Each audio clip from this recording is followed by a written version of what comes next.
6h08, de volta com o Manhã no Ar e as principais notícias do dia. Lembrando que a gente está ao vivo e você aí de casa pode participar do programa. É muito simples, é só você ir até as nossas redes sociais, vai ali, ó, Facebook do Manhã no Ar, deixa seu recadinho que eu estou esperando por você. Você também pode acompanhar a nossa programação através do aplicativo A Crítica Play. Se você ainda não tem, dá tempo de baixar.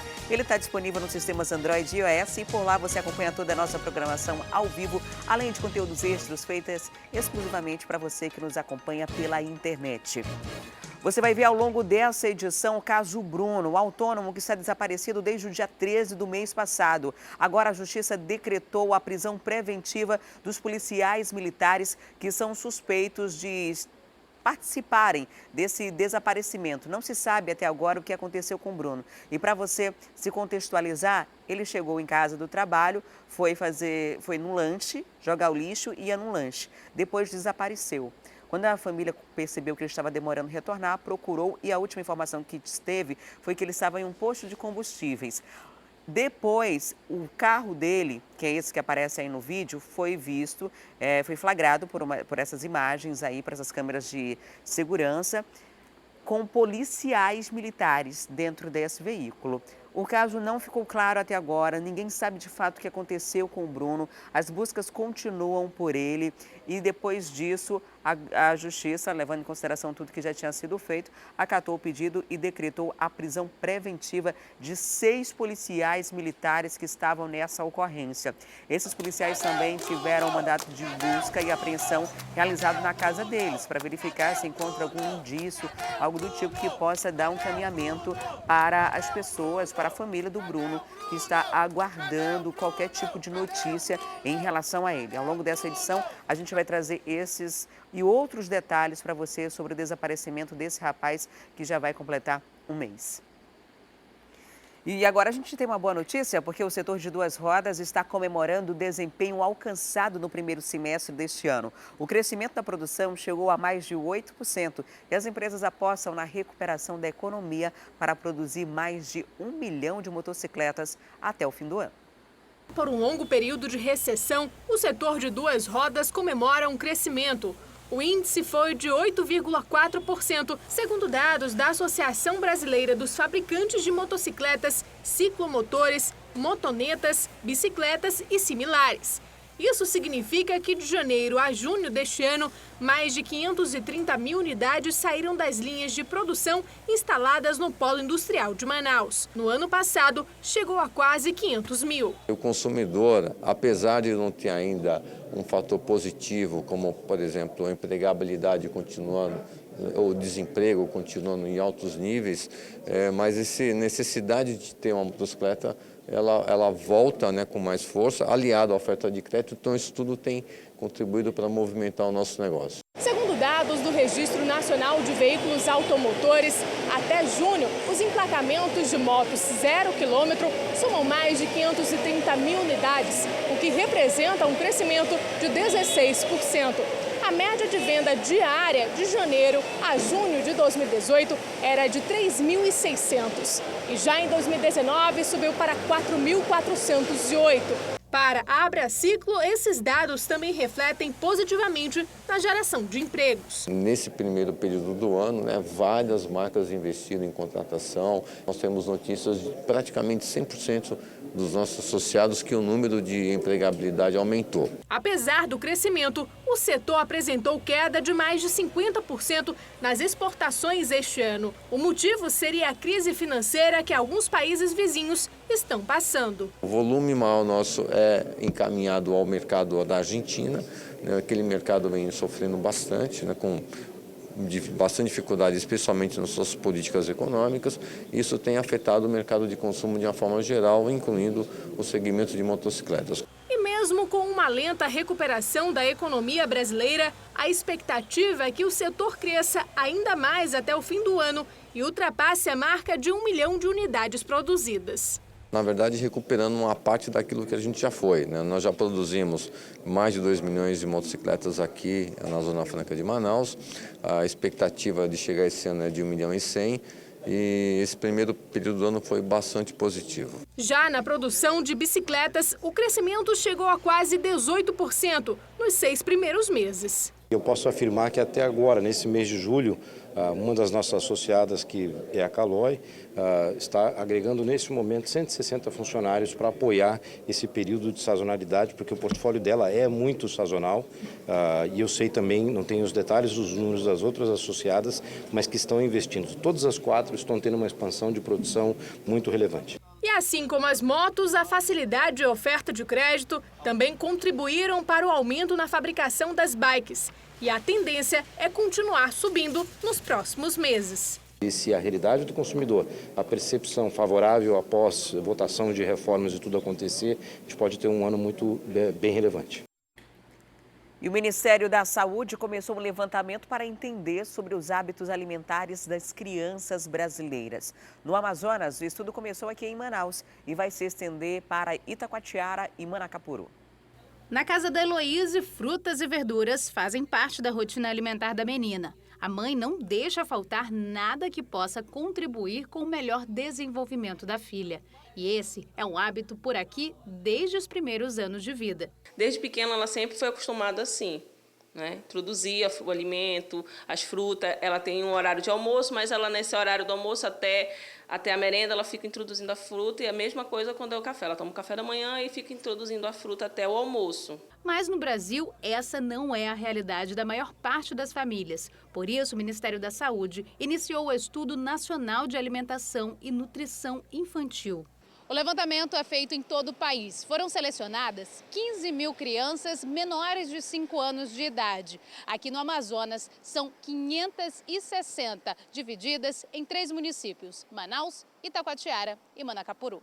Os pesquisadores selecionam famílias por meio de algoritmos. Nas casas escolhidas, o foco é a alimentação e a saúde da criança, que passam por uma pequena avaliação: peso, altura e rotina de pais e filhos. Tudo é levado em consideração. São feitas várias perguntas. Uma delas é o recordatório 24 horas. Nesse recordatório, a gente pergunta tudo que a criança comeu no dia anterior, da hora que ela acordou até a hora que ela foi dormir. Então, o café da manhã, se teve um intervalo entre o café da manhã e o almoço, janta e as quantidades. Se foi 500 ml, 200 ml, isso tudo porque a gente sabe como é que é a alimentação no dia a dia da criança. Cada família recebe 2 visitas, uma para colher os dados iniciais e na segunda são feitos exames mais aprofundados. Uma segunda visita com o coletador para coletarmos o sangue e posteriormente fazermos os estudos pertinentes à nutrição e alimentação infantil. A fase de levantamento das famílias está próxima de ser concluída. Em Manaus, as entrevistas devem acontecer ainda pelas próximas 2 semanas e, em seguida, os pesquisadores seguem para Manacapuru. Os resultados saem em 1 ano. A pesquisa deve permitir entender as diferenças de hábitos pelo Brasil e descobrir quais as melhores ações a serem adotadas, de acordo com os problemas encontrados em cada estado. Até mesmo pela situação financeira da própria família, né?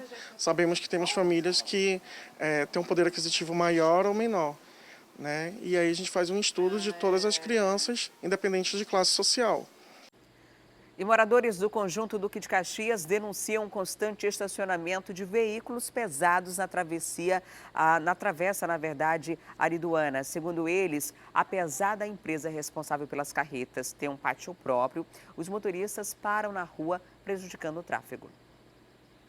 Nós estamos na Travessa Ariduana, no conjunto Duque de Caxias, bairro Flores, para falar sobre um problema que tem tirado o sono dos moradores dessa área. Caminhões carreta que estacionam no meio da via e acabam atrapalhando a passagem de veículos aqui da área e até mesmo a passagem de pedestres. O problema é que esses caminhões carretas pertencem a uma empresa privada que tem uma garagem para guardar esses veículos, mas que de fato não é utilizada como devia. E por isso, alguns caminhoneiros, para facilitar a saída deles aqui do conjunto, acabam estacionando aqui nessa via, atrapalhando bastante a passagem de outros veículos. Sem falar que carros pesados, caminhões carretas, acabam aí gastando bastante o asfalto, que vai cedendo e aí os buracos vão aparecendo. Há um tempo atrás, essa rua, inclusive, tinha bastante desníveis e também muitos buracos. buracos, justamente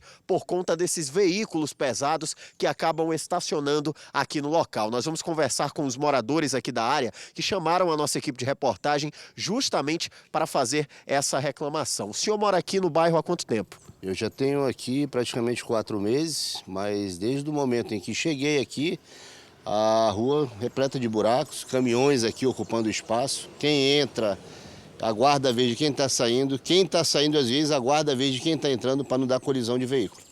É uma situação bem complicada o que esse morador relatou, justamente porque os caminhões costumam ficar estacionados deste lado aqui da via. Ou seja, quem vem naquela direção, como aquele carro vermelho, precisa aguardar o carro que está no outro sentido da via passar para que ele acesse a contramão e assim consiga de fato seguir caminho na via. O que pode inclusive causar um acidente, já que outro veículo pode vir também no sentido dele, que é certo na via, e acabar colidindo com o veículo que precisou acessar a contramão para desviar dos caminhões. Vocês com certeza já reclamaram com os próprios condutores desses veículos. O que eles alegam para os moradores? Eles alegam, nós reclamamos, eles alegam que a garagem da empresa está lotada, mas eu pessoalmente já desci para verificar o espaço físico, comporta bastante veículo de grande porte. A questão é que é por vez. E como eles não querem aguardar numa descida de ladeira, um declive, um pequeno declive, ficam parados aqui porque aqui faz sombra, tem árvores e tudo e não gostam de aguardar no calor. Isso aí acaba se tornando um transtorno para nós moradores, porque quem vai trabalhar pela manhã já encontra os caminhões parados. E quem está voltando 6 horas da tarde encontra os caminhões parados novamente. Eles destrelam um container e deixam o container aqui, como se fosse realmente um pátio, né? Então, assim, nós já entramos em contato com o Manaus Trans e demais órgãos, porém, até o momento, a gente ainda não teve realmente uma iniciativa mais séria quanto a esse problema. Então, assim, cada dia que passa só tem piorado. Nós já mandamos ofício também para as empresas responsáveis, mas até o momento não tivemos respostas. Então, assim, a gente quer uma solução, né? O órgão ficou de vir sinalizar, porque uma das justificativas que eles apontam é que a rua não é sinalizada, mas é uma coisa que nós também questionamos, porque quem tem que sinalizar é o órgão, não nós, né? E eles ficaram de vir fazer essa sinalização, mas até o momento não apresentaram nenhuma iniciativa. Então, a gente está em busca aqui de resolver, porque isso é um dano tanto para a gente aqui, né, do condomínio, que nós moramos aqui próximo no condomínio, como nas redondezas. Tem alguma situação aqui que a moradora não consegue nem sair de casa, porque eles geralmente trancam, sinceramente, assim, a rua, e não deixam nem que a mesma moradora saia de dentro da própria casa, entendeu? Então, a gente quer uma solução quanto antes para tentar sanar essa situação aqui que está ocorrendo. Uma situação bem complicada, isso porque durante os horários de pico, principalmente ali depois das 6 da manhã e agora já depois das 5 horas da tarde, o fluxo de veículos aqui na Travessa Ariduana é bastante intenso, muitos carros passam por aqui, são muitos moradores nessa área que não podem mais ficar prejudicados por conta dessa falta de atenção dessa empresa privada, que oferece garagens para os condutores desses caminhões carretas, que infelizmente não estão respeitando o espaço dos moradores e o principal, que é o direito de ir e vir. Eles vão ficar agora aguardando uma resposta dos órgãos responsáveis para de fato saber quando os veículos vão poder voltar a transitar normalmente aqui nessa via. Em nota, o IMMU, que é o antigo Manaus Trans, informou que já esteve no local e implantou a sinalização na via. Nós também entramos em contato com a empresa apontada pelos moradores como responsável pelas carretas, mas a mesma negou o estacionamento irregular e disse que os veículos ficam em seu pátio. E agora a gente fala de questões da área policial, porque mais de 100 quilos de drogas foram apreendidos pela Polícia Federal dentro de uma embarcação nas proximidades do município de Santo Antônio do Içá. O material ilícito estava no convés do barco. A Polícia Federal apreendeu 176 quilos de cocaína em uma embarcação no Rio Solimões. Essa apreensão aconteceu durante o trabalho de inspeção das embarcações que trafegam pelo Rio Solimões, próximo ao município de Santo Antônio do Içá. A droga estava armazenada em 163 pacotes plásticos que foram encontrados dispersos no convés da embarcação Diamante. Os responsáveis pelo tráfico de drogas ainda não foram identificados. E a gente volta a falar sobre a prisão do líder de uma quadrilha especializada em roubos de veículos e tráfico de drogas, que nós mostramos ontem. O homem e mais 2 comparsas foi apresentado à imprensa após ser capturado em um flutuante. As prisões foram um desdobramento de uma ação policial que ocorreu na semana passada e prendeu 2 suspeitos, uma mulher e um homem identificado como Yuri Frazão. Segundo as investigações dos policiais civis aqui da delegacia especializada em roubos e furtos de veículos, esses 2 integram uma quadrilha, uma organização criminosa especializada em roubar, adulterar veículos e posteriormente usar esses carros para assaltar residências. Já nesta semana, a Polícia Civil conseguiu prender esses 3 suspeitos que aparecem nas imagens. O Adams Pinheiro, de 26 anos, o Antônio José da Silva e o Marcos Sanches de Souza, que é cunhado do Yuri Frazão, preso na semana passada. Junto a esse trio criminoso, a Polícia Civil conseguiu apreender drogas, um revólver calibre 38, uma espingarda calibre 28 e todos esses 3 veículos aqui. Esse Onix preto de placa PHN 6820, que segundo a Polícia Civil é uma placa adulterada. Este outro Onix aqui, verde musgo, que estava sem as placas, e lá na frente um Toyota Yaris, que também teve a placa clonada. Esses carros foram apreendidos, 2 deles no Ouro Verde e um outro no Distrito Industrial. Nós vamos conversar agora com o delegado titular aqui da delegacia especializada em roubos e furtos de veículos, que deverá dar mais detalhes sobre essa organização criminosa e sobre as prisões desta semana. Delegado, inicialmente vocês chegaram até o Marcos Sanches de Souza, ali mesmo no Conjunto Ouro Verde, no bairro Coroado. Sim, é uma quadrilha que já vem sendo investigada há algum tempo, né? Na semana passada conseguimos aí a captura do Yuri Frazão, que também operava como soldado dessa quadrilha, que trabalha não só com o tráfico de drogas, mas assalta residências, roubos de veículos, e passamos a monitorar o restante da quadrilha, que era liderada pelo Adams, né? Então, após diligências aí investigativas, estávamos fazendo um monitoramento na madrugada de ontem, no entorno da região do Ouro Verde. Foi possível localizar o Marcos, que é cunhado, inclusive, do Yuri Frazão, e durante a abordagem com ele foi encontrada uma quantidade expressiva de entorpecente, e ele confidenciou aos policiais que o restante da quadrilha, aí, que era capitaneada pelo Adams e também estava ao lado do NG, teriam fugido em direção à zona rural do município de Manacapuru. Então, as equipes policiais, ainda na madrugada de ontem, se deslocaram para o entorno da região da zona rural de Manacapuru. Foi realizado buscas naquele local, onde foi possível localizar que eles estariam num flutuante no leito do rio, onde foi possível aí localizá-los e capturá-los em poder de 2 armas de fogo,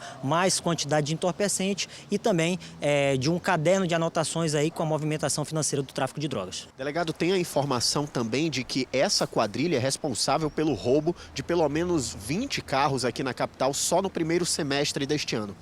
Sim, boa parte desses veículos já foram localizados em poder de autores que confessam a participação aí desses integrantes da quadrilha nessa organização criminosa. Agora nós vamos fechar todos esses procedimentos, indiciar todas as pessoas que foram relacionadas nesses procedimentos e, eventualmente, a depender de cada situação, pedir as prisões preventivas dessas pessoas e colocar elas aí à disposição da justiça para responder pelos atos criminosos praticados. Olha, esse vídeo que você vê a partir de agora mostra o momento em que os policiais civis estão prendendo esses 3 suspeitos que foram apresentados durante a coletiva de imprensa nesta quinta-feira. São vídeos que foram feitos em um flutuante na zona rural do município de Manacapuru. Agora, delegado, durante as diligências no Conjunto Ouro Verde, alguns policiais civis receberam a informação de que esses suspeitos que foram presos nesta semana estariam ali pressionando os comerciantes sobre informações de quais policiais teriam ido lá na semana passada para determinar algum tipo de retaliação contra a polícia. Seria isso? Sim, houve um levantamento por parte das equipes policiais que constataram aí que comerciantes locais e populares que residem naquela região do entorno do Ouro Verde estavam sendo coagidos por integrantes dessa organização criminosa que estavam solicitando imagens de câmeras de segurança com o fim de identificar os policiais que realizaram a prisão do Yuri, que estavam fazendo um trabalho de saturação naquela área, né? Indicando que ia haver retaliação em relação a esses policiais. A resposta foi dada, o Adams foi tirado de circulação, ele que operava como líder dessa organização criminosa, casa, e fica o recado para aqueles que eventualmente tentam inibir aí o trabalho da polícia. Nós não vamos baixar a cabeça para esse tipo de situação, e quanto mais houver atuações desse tipo, mais incisivos nós vamos ser no sentido de capturar e retirar de circulação esses indivíduos. Parabéns ao trabalho da polícia, né, que conseguiu prender essa quadrilha. Agora tem um detalhe, o carro que aparece na reportagem, clonado, tem a nova placa, que é aquela placa com padrão Mercosul. De acordo com os órgãos de trânsito nacionais, essa placa seria uma forma de controlar, inibir e diminuir as clonagens e adulterações.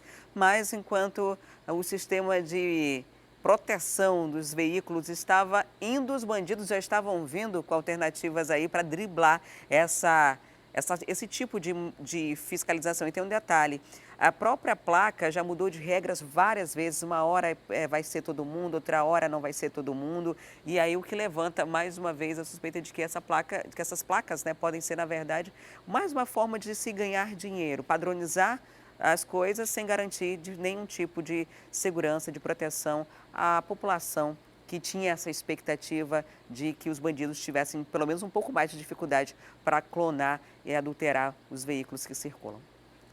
Agora eu vou dar uma pausa nos casos da área policial para falar de uma coisa boa, para falar de emprego, porque hoje é sexta-feira, o fim de semana está chegando, mas ainda dá tempo de você que está desempregado conseguir uma vaga no mercado de trabalho. Quem vai trazer os detalhes para a gente sobre as vagas disponíveis hoje é a Juliana Silva. Olá, Ju, muito bom dia para você. Quase 250 oportunidades numa sexta-feira, tá muito bom, né? Tá bom demais, viu, Adriane? É ótimo, inclusive, viu? Bom dia para você que está em casa nos assistindo. Nós estamos realmente, né, aqui para falar sobre as vagas de emprego tanto do Cine Manaus como do Cine Amazonas. No Cine Manaus está sendo disponível aí 49 vagas pelo menos, tanto para PCDs como para não PCDs. A gente preparou uma arte para você acompanhar na tela sobre o endereço que você pode estar indo até o Cine Manaus para levar os seus documentos. Então presta atenção, tá na tela para você tirar aí a foto, já bater aquele print para você não se perder, viu?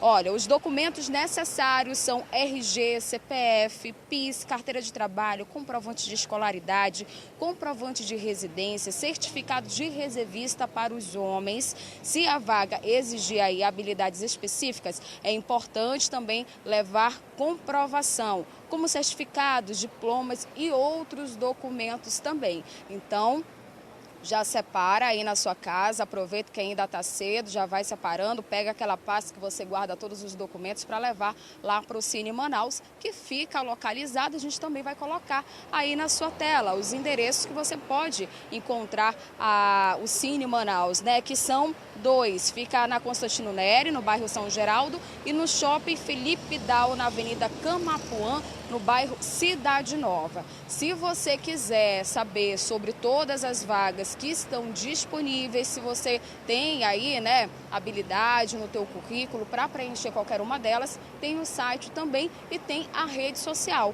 O site é o centep.manaus.am.gov.br. Tá tudo aqui no seu vídeo para você ficar sabendo aí se você pode ou não preencher uma das vagas que o Cine Manaus está oferecendo nessa sexta-feira. Agora vamos para o Cine Amazonas, que inclusive nós estamos aqui, que fica aqui na Avenida Djalma Batista. Daqui a pouquinho vou dar o endereço certinho para vocês, viu? Mas tem bastante vaga também, viu?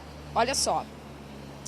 Vamos colocar logo na tela as vagas que estão disponíveis, que tem para PCDs e para não PCDs. Inclusive, para não PCDs são as primeiras que nós vamos falar. Assistente financeiro, mecânico de manutenção júnior, analista de departamento pessoal, tem médico clínico geral, barbeiro, enfermeiro, que inclusive nós havíamos divulgado, né, no início da semana aí, ainda tem pelo menos 168 vagas a serem preenchidas. Então, essas são as vagas para não PCDs e vamos agora para as vagas voltadas para o público PCD. São elas: auxiliar de limpeza tem 7 vagas, técnico de enfermagem, auxiliar administrativo tem 4 vagas e estoquista. Pronto, então são todas essas vagas que tem aí para os PCDs. E agora a gente vai mostrar um pouquinho aqui todas as pessoas que vieram então até a sede do Cine Amazonas, que fica localizada aqui na Avenida Djalma Batista, na Galeria Mais, entre o Amazonas Shopping e o Plaza, então é muito fácil de ser encontrado. Elas chegam aqui por volta das 4 horas da manhã, viu? Então, se você quiser concorrer a uma dessas vagas, esse é o horário, né, que as pessoas começam a chegar por aqui, e a gente vê que já tem uma fila caminhando ali para dar a volta. A maioria dessas pessoas aqui, elas estão inclusive procurando o primeiro emprego. Eu queria falar aqui com esse casal, porque eles trouxeram os filhos, né, para o primeiro emprego, não é isso? Não, na verdade, para tirar carteira de trabalho. Ah, isso, carteira de trabalho. E aí o senhor também veio aí tentar saber se tem alguma vaga? Sim, é uma oportunidade de emprego, né, aqui no CETRAB, ver se eu encontro algum emprego na minha área. Bem, boa sorte. Obrigado. A gente vai continuando aqui mostrando um pouquinho da fila, porque daqui a pouco aí vai aumentar o número de pessoas. E como a gente falou, para você que está em casa, olha, na semana passada eram pelo menos 200 vagas voltadas aí para o público, né, de enfermagem dessa área. Hoje tem aí 168 vagas a serem preenchidas. E a gente quer saber, né? Também eu vim aqui perguntar das pessoas que estão na fila e eu, pelo menos, não consegui encontrar nenhuma que esteja concorrendo a essa vaga de enfermeiro. Mas ainda no início da semana tinha, né, algumas pessoas. Então, por isso, ainda por conta do alto número, né, de vagas disponíveis, a gente vai conversar ainda hoje, viu, Adriane, com o secretário executivo Almir Albuquerque, que vai conversar com a gente para falar o que está acontecendo, por que essas vagas ainda não foram preenchidas, viu? Eu vou continuar aqui e daqui a pouquinho eu volto com você. Tá certo, Juliana. Então daqui a pouquinho a gente volta a conversar para saber, porque eram 200 vagas, ainda tem 168, tem algum problema, tem alguma coisa aí que não está batendo, né? Então descobre para a gente essa informação, porque ainda tem tanta vaga para enfermeiros, se tem tantos enfermeiros desempregados. E a gente volta a conversar daqui a pouquinho. Até já. Por aqui agora eu vou para a Rádio FM O Dia conversar com o Emanuel Cardoso, que está lá no estúdio, ao vivo também. Vamos para lá então. Olá, Emanuel, muito bom dia para você. Muito bom dia para essa dupla aí que apresenta o Manhã no Ar. Bom dia para todo mundo. Muito bom dia. Olha só, a gente fala de um assunto da área policial que está gerando muitas dúvidas, muitos questionamentos, que é o desaparecimento do Bruno. O Bruno é um autônomo, desapareceu no mês passado e há suspeita de envolvimento de policiais militares nesse desaparecimento. A suspeita é tão grande que agora esses policiais foram presos, né? Exatamente, foram presos de forma preventiva. Agora, Adriane, a gente sabe que as viaturas da Polícia Militar, elas têm um sistema de imagem que registra interno, toda a né? atividade. Exatamente. E nas imagens do desaparecimento do Bruno, eu imagino que você lembra bem deste caso, né, daquele carro branco.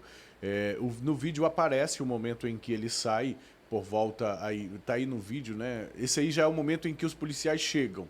Esse é o momento em que o carro chega e de dentro do carro saem policiais que fazem a abordagem das pessoas aí neste beco. Então é por isso que esses policiais estão sendo afastados, porque eles estariam então no carro deste homem desaparecido, do Bruno. Logo em seguida esta imagem, Adriane, uma viatura da Polícia Militar estaciona logo atrás e outros policiais saem. É por isso que eu estava falando da câmera de vigilância. Então há como a polícia, resgatando essas imagens, ter certeza do que, ou um pouco mais de informação, de indícios em relação ao que aconteceu. E mais... Ô, Emanuel, essas câmeras, além da interna numa viatura Olha aí a comum, imagem. Ela tem também câmeras para pegar as imagens do lado de fora. Então, se estiver funcionando tudo ali, além de captar as imagens, capta o áudio. Então, fica mais fácil de saber o que de fato esses policiais estavam fazendo ali. Esse rapaz que é interceptado pela polícia, ele não é o Bruno.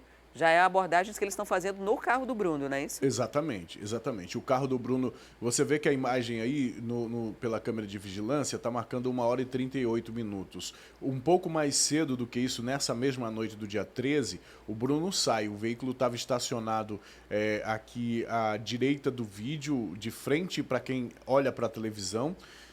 Deixa eu só fazer uma explicação para quem está acompanhando a gente pelo rádio. Nós estamos descrevendo um vídeo que nós estamos exibindo agora na TV A Crítica no Manhã no Ar, e é o vídeo que mostra o momento em que policiais militares chegam no mesmo local de onde Bruno saiu, nas proximidades da casa dele aqui na zona sul da cidade. E esses policiais saem de dentro do veículo que seria o veículo de Bruno. E por isso esses policiais foram presos preventivamente. Um oficial e outros 5 praças estão presos preventivamente, justamente por suspeita de envolvimento no desaparecimento deste homem, no desaparecimento do Bruno. Adriane, eu cheguei a conversar com algumas pessoas que são próximas ao Bruno. E algumas pessoas, inclusive, fontes que me confirmaram a participação dele em alguma atividade ilícita voltada ao tráfico de drogas. Mas isso não explica porque o desaparecimento e também não explica o motivo de policiais estarem no veículo dele pouco tempo depois de ele ter saído com o carro, né? A gente acompanha agora imagens de manifestação de familiares e amigos de Bruno, né? Foram manifestações feitas, eles fizeram algumas manifestações em alguns lugares, inclusive, para cobrar, para pedir que o Bruno apareça. Inclusive, há um apelo na reportagem da Joana Queiroz no Manaus Hoje, em que ela cita a fala da esposa do Bruno, que pede que o marido seja devolvido, vivo ou morto, Adriane. E a gente não mostra os policiais porque, infelizmente, a polícia não revelou a identificação. A mesma polícia que prende o bandido comum e que, na verdade, o suspeito ainda, quando é feita uma apreensão e marca uma coletiva de imprensa para mostrar todo mundo ali, não mostra quando é o policial envolvido. As informações de investigação que estão também tramitando em sigilo, isso é compreensível, né? Porque está sendo investigado, é compreensível que não se divulgue. Mas eles também não divulgaram a identificação, quem são esses 6 policiais, e nem a imagem deles. Inclusive, a Corregedoria da Polícia Militar ouviu esses policiais. O jornal A Crítica traz uma reportagem falando do caso da Joana Queiroz. Joana também cobrou uma nota, dá um posicionamento da polícia, e até ontem à noite eles não tinham enviado nenhuma resposta mais contundente em relação a isso. O fato é que houve também um mandado de busca e apreensão na casa desses policiais, além da prisão deles, né? E o carro que também está desaparecido junto com o Bruno é o Peugeot 207 branco, a placa é OAN 4D38, OAN 4D38, um Peugeot branco. Se você tiver qualquer tipo de informação, a gente mostrou também agora a imagem do Bruno, porque a família está muito angustiada e a gente espera que não seja um caso como aquele lá do Grande Vitória, que tinha envolvimento de policiais militares no desaparecimento de 3 pessoas e que até hoje não se tem ideia, né? A polícia constatou, de acordo com as investigações, que eles foram mortos, mas esses corpos nunca apareceram. Nunca apareceram.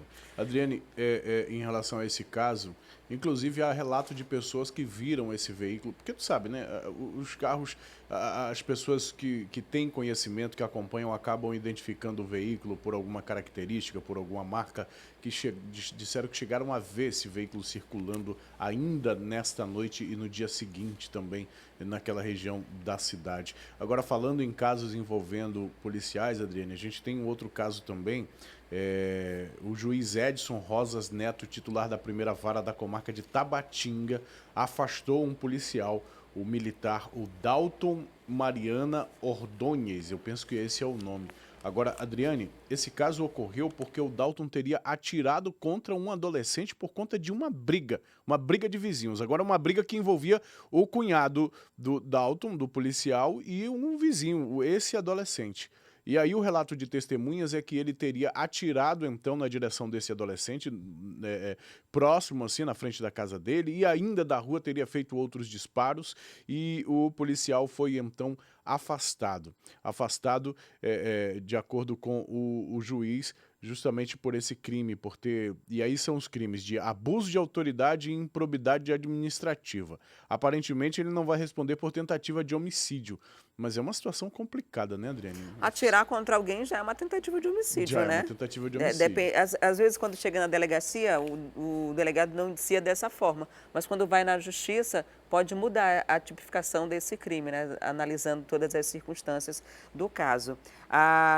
No caso daqui de Manaus, né, a gente os policiais já tinham sido afastados de suas funções e já tinham tido o armamento recolhido justamente para evitar atrapalhar no processo de investigação. Mas como a família está amedrontada, porque quando envolve também policiais, geralmente é muito comum que se haja o pedido de prisão preventiva para que não atrapalhe o andamento das investigações ou que definha as provas ou algo do tipo. Então, é por isso a Justiça acaba decretando a prisão dessa forma.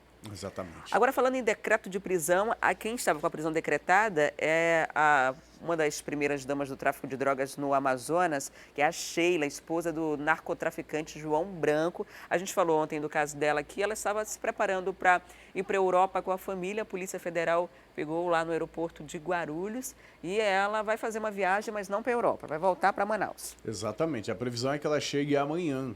E não estava preparando não, Adriane, eu acho que ela já estava, porque já estava na metade da viagem, né? Já estava em São Paulo. Preparando só o embarque, né? Para seguir o percurso. Para seguir viagem. Ela estava então com a prisão temporária decretada, a investigação indica que ela tem envolvimento nesse último massacre ocorrido no sistema prisional do estado do Amazonas, onde morreram 55 pessoas, onde foram assassinadas, na verdade, 55 pessoas. Então, existem indícios da participação dela nesses eventos ou neste evento ocorrido aqui nos presídios. Portanto, ela não poderia sair do país, talvez sequer sair do Amazonas. Como o mandado estava em aberto, ela deveria ter se apresentado à justiça, inclusive. Mas ela será aguardada amanhã aqui em Manaus e a gente deve acompanhar esse caso. A gente não sabe se a polícia vai fazer a apresentação, Adriane Diniz. A gente não sabe se a polícia, como a polícia vai agir neste caso.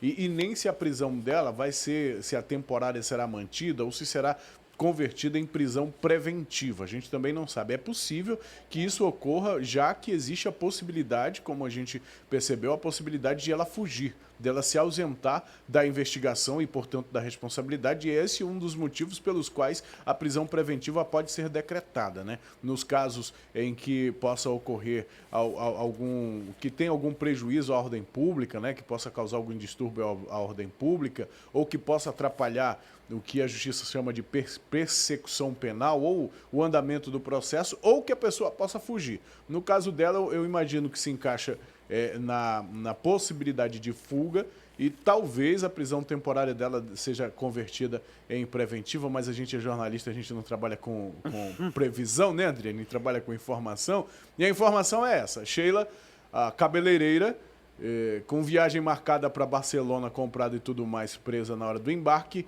vai embarcar, mas na verdade de volta para Manaus, Adriane. Amanhã deve estar chegando por aqui e a Sheila Maria foi indiciada pelos crimes de associação criminosa para o tráfico de drogas também, né? Tráfico de drogas e associação criminosa. Então, a gente vai acompanhar o desdobramento do que deve acontecer, porque isso é uma prisão aparentemente simples, mas que tem um desdobramento muito grande, que foi a execução de várias pessoas nos presídios aqui da capital no mês de maio. E ela pode, Adriane Diniz, ser um elemento chave em todo esse processo, porque existe uma cadeia de comando, uma hierarquia no crime, com dissidência ou não, mas alguém em presídios de segurança máxima, presídios federais inclusive, consegue comandar os presídios, comandar o tráfico de drogas, e a Sheila pode estar no meio desse fluxo de informações, sendo a pessoa que leva e traz essas informações de acordo com o que aponta o Departamento de Inteligência Penitenciária. Agora só se conseguirem algum celular, alguma coisa do tipo, porque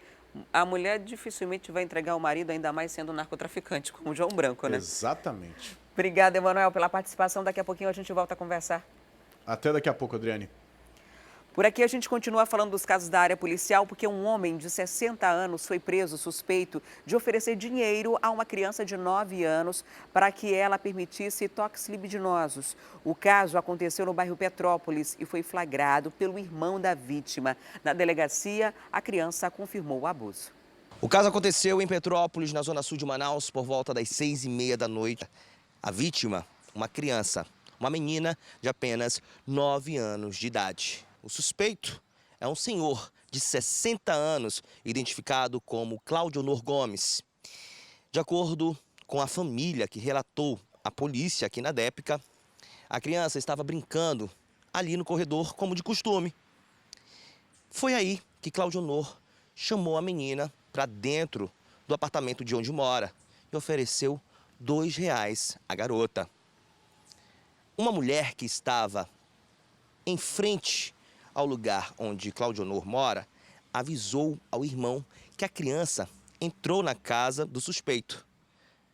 O irmão, desesperado, entrou na casa de Claudionor e viu tudo. A criança estava com a roupa para cima e Claudionor tocando nas partes íntimas da vítima. A criança relata à mãe e ao pai que realmente isso aconteceu. Bom, a criança relata atos libidinosos, né, em um contexto de exploração sexual, que é quando o adulto oferece bombom, oferece dinheiro, algum benefício para a criança.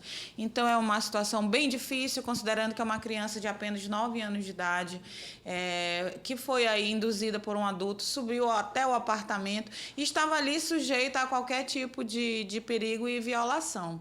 Então houve uma testemunha, uma testemunha que foi o irmão que flagrou o momento em que eles estavam aí se vestindo novamente. Então, é uma situação que ficou configurada, com os relatos e que, segundo a criança, os relatos ficaram em atos libidinosos, mas nós ainda estamos esperando, o resultado da perícia. De todo modo, ele foi flagranteado por estupro de vulnerável, nesse contexto aí de exploração sexual, que é quando oferece aí alguma vantagem para tirar proveito da inocência da criança.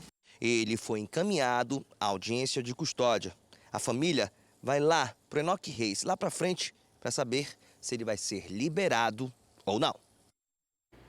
E a gente mostra agora um caso que chocou quem circulava pela Rua Barroso, lá no centro da cidade, ontem. É que uma simples disputa por clientes entre funcionários de restaurantes concorrentes acabou em morte.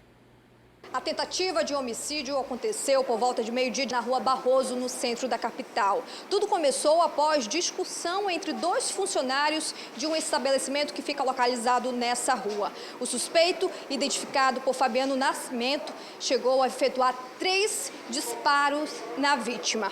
Eu já estou aqui com o delegado Marcos Arruda, plantonista aqui da delegacia, que vai dar mais detalhes para a gente sobre esse caso. Delegado, quer dizer que tudo isso aconteceu após uma discussão, é isso? Sim, há uma disputa pela clientela naquele local. Essa disputa gerou uma discussão entre os funcionários dos restaurantes e essa discussão fez com que houvesse uma luta corporal entre os mesmos e os disparos que ocasionaram o fato. O suspeito chegou a tirar a arma da cintura, Qual era esse tipo de arma? Era um revólver? O que era? Bem, a arma apresentada é uma arma de fogo de calibre 32, tudo indica que seja esse armamento. Além disso, também foram apresentados 6 projéteis, 3 projéteis deflagrados e 3 intactos. A população, houve um tumulto no local, na Rua Barroso, e rapidamente a polícia civil, os policiais militares foram acionados e a polícia foi até no local constatar a ocorrência. Tem informações se esse suspeito ele já tinha passagem pela polícia, delegado? Bem, a princípio fizemos uma consulta ao site do Tribunal de Justiça e ele não responde a nenhuma ação criminal. No entanto, em consulta ao CIS foi possível constatar a existência de um boletim de ocorrência de uma suposta ameaça. Muito obrigada, delegado. O suspeito ele foi encaminhado aqui para o 1º Distrito Integrado de Polícia para os procedimentos legais. Em seguida, ele vai ser encaminhado para a audiência de custódia à disposição da Justiça. A que ponto, chegam as coisas? Uma discussão banal por clientes, isso inclusive é muito comum naquela área do centro da cidade, todo mundo disputando, quem vai no restaurante, na loja, de repente acabar em morte, A Jéssica, quando esteve com o delegado, a vítima, que levou esses 3 tiros, estava hospitalizada, mas não resistiu aos ferimentos, estava lá no hospital 28 de agosto e depois desses tiros todos acabou morrendo por conta de briga por disputa de clientes. É uma pena. E a gente continua falando de mortes registradas aqui na cidade ontem. 2 homicídios aconteceram na capital na noite de ontem. Nos 2 casos, as vítimas caminhavam pela rua quando foram baleadas. A repórter Tamires Clé está ao vivo e tem outros detalhes desses casos para a gente. Olá, Tamires, muito bom dia. E os 2 casos têm características muito semelhantes. A polícia já identificou a autoria ou motivação?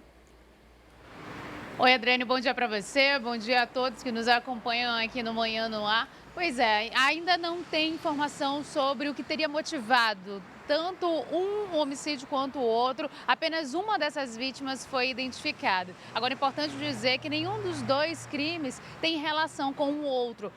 Apenas eles aconteceram num espaço de tempo muito próximo e na mesma região ali da cidade. E como você disse, tem características semelhantes, porque as 2 vítimas estavam caminhando na rua quando foram abordadas pelos seus assassinos. Então, um dos casos aconteceu por volta das 7 horas da noite, lá no Morro da Liberdade. Essa vítima ainda não foi identificada. De acordo com testemunhas, alguns homens em uma picape chegaram, desceram do carro, eles já estavam armados e começaram a atirar contra a vítima e logo em seguida eles voltaram para o carro e foram embora. Não há ainda informações sobre a família, né, dessa pessoa, e ele ainda aguarda, o IML ainda aguarda para saber se a família vai lá fazer essa identificação. Então, se você tem algum parente desaparecido que estava ontem por volta desse horário lá no Morro da Liberdade, é bom dar uma passada no IML para tentar identificar, para saber se é essa pessoa. Teve um outro caso que aconteceu minutos antes desse assassinato, mas aconteceu no bairro Petrópolis. Ali é na mesma zona, mas é no bairro Petrópolis. A vítima foi identificada no local pela família. Ele é o Patrick Wayne Oliveira dos Santos, de 34 anos. Ele era lavador de carros e, de acordo com testemunhas, alguns homens em um carro desceram e já começaram também a atirar contra a vítima. Ele foi atingido com 4 tiros e os tiros foram de escopeta calibre 12 e também de pistola calibre 9 milímetros. Os tiros pegaram na cabeça, na coxa direita, nas costas e também no braço da vítima. De acordo com a família, o Patrick, ele não tinha relação com crime, ele não tinha passagem pela polícia, não tinha também nenhum inimigo que pudesse realmente ter feito isso, mas tudo isso ainda vai ser investigado. Os 2 casos vão ser investigados pela delegacia especializada em homicídios e sequestros e tudo ainda está aí nesses momentos iniciais. A gente aguarda para ver o que vai acontecer, né, Adriane? Com certeza, Tamires, muito obrigada pelas informações. E um homem foi preso pela polícia suspeito de estar envolvido em um tiroteio no bairro Mauazinho. O caso aconteceu na quarta-feira. Após o tiroteio que foi registrado no bairro Mauazinho, na zona sul de Manaus, mais especificamente na rua Areal, o comandante-geral da Polícia Militar, Coronel Ayrton Norte, ordenou que o local seja monitorado para que a polícia possa identificar outros suspeitos envolvidos nessa ação criminosa. Eu vou conversar aqui com o Coronel Ronaldo Brito, ele que é o comandante do policiamento metropolitano, e vai poder explicar como é que vai funcionar esse monitoramento. O local já está sendo monitorado pelos policiais. Quantos policiais devem permanecer na comunidade até que as coisas cheguem em uma tranquilidade? Afinal, a população está aterrorizada. Os moradores daquela comunidade entraram em pânico na noite de quarta-feira. Iremos colocar um total de 5 viaturas que irão trabalhar e fiscalizar diretamente no combate ao tráfico de drogas, principalmente nessa área do Areal. E é importante a participação da população. A população ela pode fazer denúncia através do 181 ou do 190 para que a gente consiga identificar esses criminosos e não atrapalhe o serviço da polícia. É importante que a população não atrapalhe o serviço da polícia. Nós estamos ali para ajudar a população. E caso haja alguma reação por parte de algum meliante, né, normalmente nós, a Polícia Militar, ordena que o meliante pare, coloque a mão para cima, mas caso haja alguma reação por parte de algum meliante que queira atirar contra a Polícia Militar, nós revidaremos, né? A ordem é essa. caso haja alguma reação, nós vamos atirar. No local, vocês já conseguiram colher informações sobre as características desses suspeitos ou a população lá no local ainda prefere se manter calada com medo de represálias? Normalmente a população do Mauazinho, ela procura não falar nada. Por quê? Porque ali é uma área que o tráfico até então domina. Mas a partir do momento que o Estado entra lá, quem vai dominar é a Polícia Militar. Então a população tem que confiar na Polícia Militar, tem que confiar no nosso trabalho. Nós estamos ali para manter a ordem e a segurança da população. Então qualquer situação de anormalidade, denuncie que a sua integridade será preservada.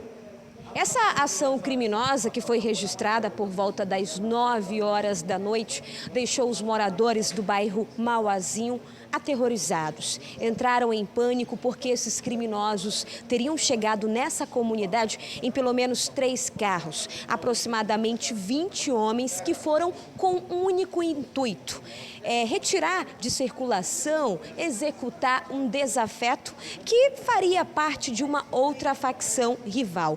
Nós vamos conversar agora com o Major Igor Reis, ele que vai poder explicar mais detalhes de como é que funcionou toda essa ação na noite de quarta-feira. Major, a gente sabe que foi uma situação bastante delicada, 7 pessoas foram baleadas. Como é que está a situação das outras vítimas que foram socorridas? A princípio, o cidadão que entrou em confronto com a polícia e veio a óbito se trata do Pablo Ferreira dos Santos. Em posse dele foi apreendido um revólver 38 com algumas munições deflagradas e outras percutidas.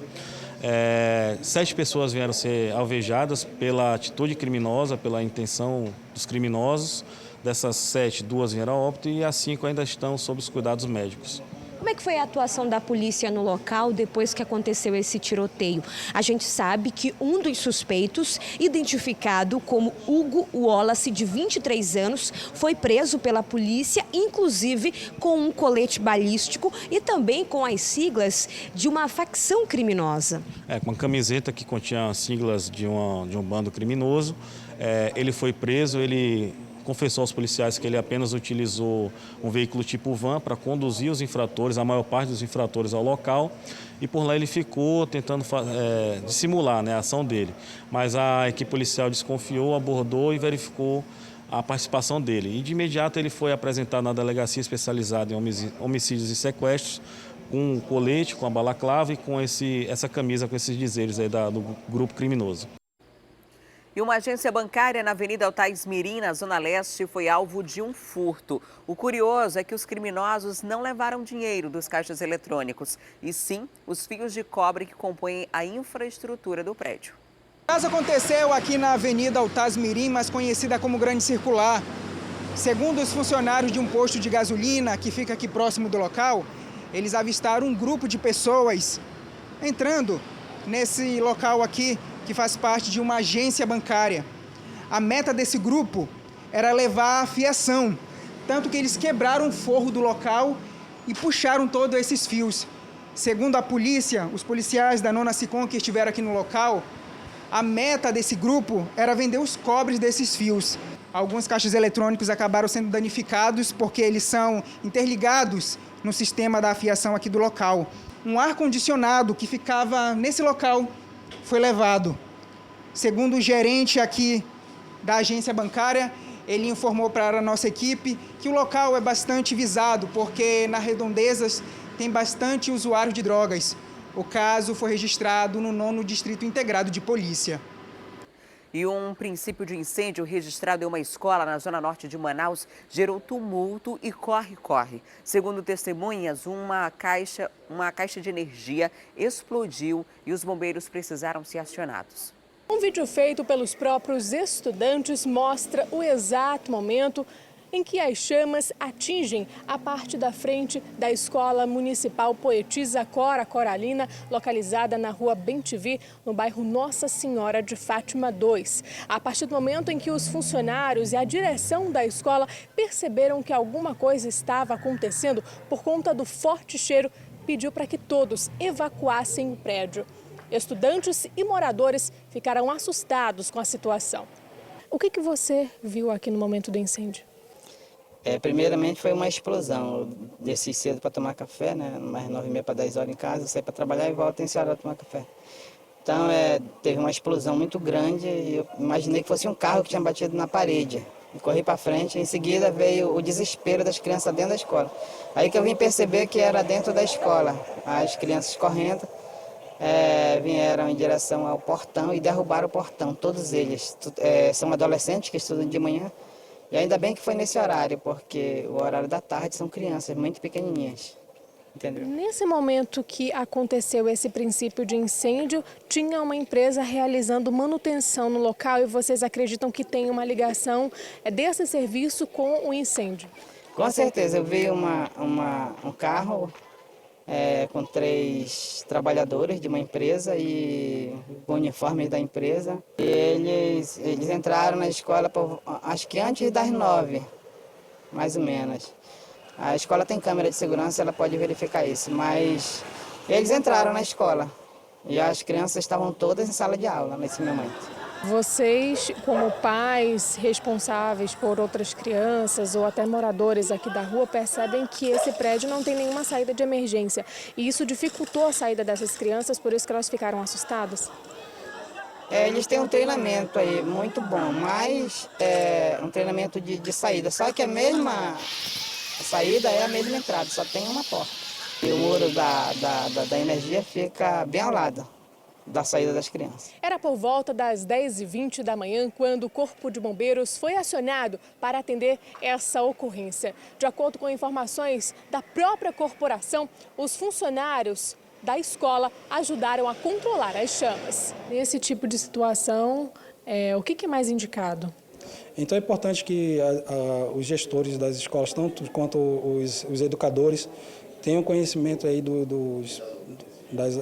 das ações atinentes a ocorrências de incêndio, princípio de incêndio. Eles tomaram a decisão correta, que foi evacuar a escola. É importante que a escola seja evacuada para que os órgãos de segurança possam atuar, né, com os menores riscos para terceiros. Segundo informações de testemunhas e do próprio Corpo de Bombeiros, o fogo teria começado exatamente aqui, nesta caixa de energia, onde, segundo os próprios funcionários, não tem nenhuma ligação com a energia que passa por dentro das salas de aulas e também da escola. A movimentação aqui, no momento desse princípio de incêndio, era muito grande. A gente consegue perceber em um outro vídeo, feito por uma própria estudante. Ela filma o exato momento em que os alunos saem por aqui correndo e que ficam aglomerados aqui na frente dessa Escola Municipal Poetisa Cora Coralina. Então, no momento desse incêndio, a movimentação era muito grande porque chamou a atenção dos moradores, funcionários e também das pessoas que passavam aqui no local. Você falou que quando chegaram lá já estava no final, então já estava controlado. Como é que foi feito esse controle? Pelos próprios educadores, pela direção da escola? O que eles utilizaram? Eu creio que através de uso dos dispositivos, né, extintores de incêndio, eles tenham conseguido controlar ali de imediato, né? Isso é importante para que as pessoas tenham esse conhecimento e sejam treinadas para atuar nesse tipo de princípio de incêndio e nos auxiliem, seja um braço amigo do Corpo de Bombeiros nessas situações. Em nota, a Secretaria Municipal de Educação, SEMED, informou que ficou sabendo do ocorrido e disse ainda que realmente houve um curto-circuito na caixa de energia que fica localizada na parte externa do prédio. Eles informaram ainda que a equipe de manutenção já está no local e que as aulas devem ser retomadas na próxima segunda-feira. Eles informaram também que o fogo foi controlado antes mesmo do Corpo de Bombeiros chegar no local. E também no interior do Amazonas teve incêndio lá no município de Manacapuru. 3 ônibus ficaram destruídos e outros 2 tiveram danos parciais. Os veículos estavam na garagem de uma empresa de transporte intermunicipal. E a suspeita é de que o sinistro tenha sido criminoso. O incêndio teve início por volta de 9 horas da noite e atingiu inicialmente um dos ônibus que estavam na garagem desta empresa de transporte intermunicipal. De acordo com testemunhas, o fogo rapidamente se alastrou e tomou conta de outros 2 ônibus. Nós verificamos a situação, primeiramente a segurança, e Em seguida, armamos a linha de combate e começamos a combater o incêndio até a sua extinção. Além dos 3 ônibus que foram destruídos totalmente pelas chamas, outros 2 sofreram danos parciais. Já estava os 3 ônibus pegando fogo, já tinha tomado conta, as chamas já tinham tomado conta dos 3 ônibus. Nós fizemos o resfriamento dos demais para que não se propagasse mais ainda o incêndio. Mais de 20 mil litros de água foram usados no combate ao incêndio, que durou cerca de 1h30. Usamos toda a quantidade de água que havia na viatura e depois precisamos reabastecer novamente a viatura, que não deu para extinguir o incêndio totalmente. No caso da quantidade de gente envolvida, hoje temos 4 integrantes na guarnição, só de serviço, né? E depois recebemos o reforço de mais o pessoal da Defesa Civil e brigadistas. As suspeitas iniciais é que o incêndio tenha sido criminoso, já que o ônibus onde o fogo teria começado estava em desuso por problemas mecânicos. Uma equipe da Polícia Civil esteve no local para iniciar as investigações sobre o caso. Então vai ser feita uma perícia, né, para que possa ser dito se foi um incêndio criminoso ou não. E agora são 7h08. Vem comigo, vamos saber como está o trânsito nesse momento aqui na cidade. O nosso drone está sobrevoando o viaduto do São José. Estamos bem do lado do T5, terminal de integração da zona leste da cidade, e a Global Green, que é a empresa também de ônibus que atende a zona leste e parte da zona norte. O fluxo de veículos em ambos os sentidos aí, para todos os sentidos, ainda é tranquilo, né? A gente percebe aí a parte de cima do viaduto que dá acesso também à zona leste da cidade tranquilamente, a parte que dá acesso ao Coroado, Alameda Cosme Ferreira também, e ao Zumbi. Está passando próximo à maternidade, o iShopping São José, descendo o viaduto no sentido do Coroado, sentido da zona centro-sul da cidade também, e essa avenida segue com fluxo tranquilo, pelo menos nesse trecho. Quem sai da zona leste agora não enfrenta nenhuma dificuldade, nem quem está chegando na zona leste. Estamos agora percorrendo a Alameda Cosme Ferreira, trânsito flui uma maravilha. Lá na frente pode ser que essa situação mude. Daqui a pouquinho a gente mostra o trânsito em outro trecho para você, para saber se por enquanto está essa maravilha mesmo, nessa sexta-feira, para você sair de casa, para você que está se organizando, acompanhando agora o Manhã no Ar, arrumando as crianças e de repente se preparando para ir para o trabalho, saindo da Zona Leste. Essas são as imagens da Alameda Cosme Ferreira para você. Daqui a pouquinho a gente mostra o trânsito em outra área da cidade. Porque agora eu faço uma pausa para o intervalo e volto daqui a pouquinho, e a gente volta para fazer um alerta. Um novo golpe espalhado por meio do WhatsApp promete a liberação instantânea do 13º salário do Bolsa Família para beneficiários do programa. Não caia nesse golpe, a gente vai trazer esses detalhes daqui a pouquinho para você. E aqui em Manaus foi lançado um serviço gratuito que recolhe geladeiras, sofás e outros objetos grandes que já não têm mais serventia e iriam parar em lixeiras viciadas. Os detalhes eu conto já já.